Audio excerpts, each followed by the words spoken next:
India politics से जुड़ी एक बहुत बड़ी खबर आपको बता रहे हैं कि नीतीश कुमार के बाद अब ममता बनर्जी का रुख जो है वो बदल सकता है, इसलिए कि ममता बनर्जी जो है सीटों के शेयरिंग को लेकर,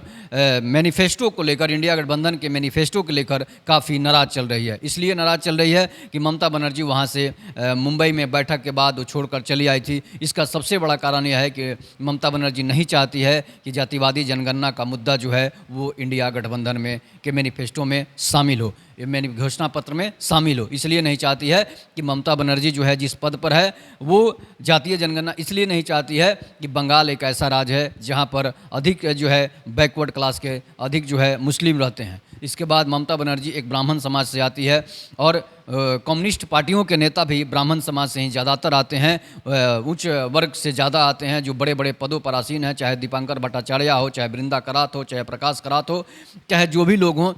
ये जो है इंडिया गठबंधन में ममता बनर्जी नहीं चाहती है कि वो इंडिया गठबंधन में जातीय जनगणना की बात शामिल हो, इसलिए वो नाराज़ चल रही है। सीटों के बंटवारे को लेकर भी नाराज़ चल रही है। उमर अब्दुल्ला ने भी सीटों के बंटवारे को लेकर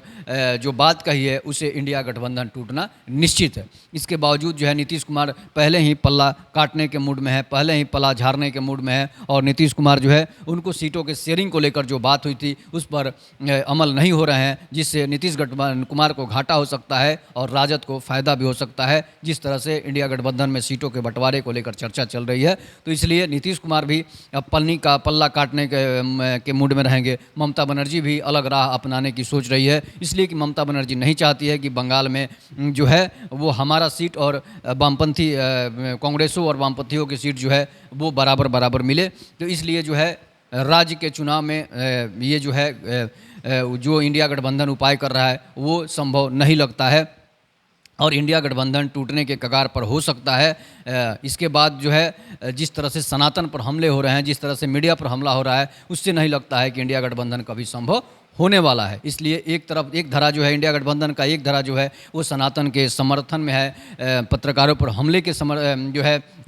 विरोध में है, और एक तरफ जो है एक धरा जो है इंडिया गठबंधन का वो कभी सनातन पर हमला करता है, बाज नहीं आ रहा है, बार बार वो सनातन धर्म पर ही हमला कर रहा है, किसी और धर्म पर बोलने की उसमें हिम्मत नहीं हो रही है। हर धर्म में कुरीतियाँ होती है, उस पर बोलने की किसी में हिम्मत नहीं हो रही है। एक तरफ किसी दूसरे धर्म का प्रचार कर रहे हैं, दूसरी तरफ सनातन धर्म, जिस देश ने आपको भोजन दिया है, जिस देश ने आपको जन्म दिया है, जिस देश ने आपको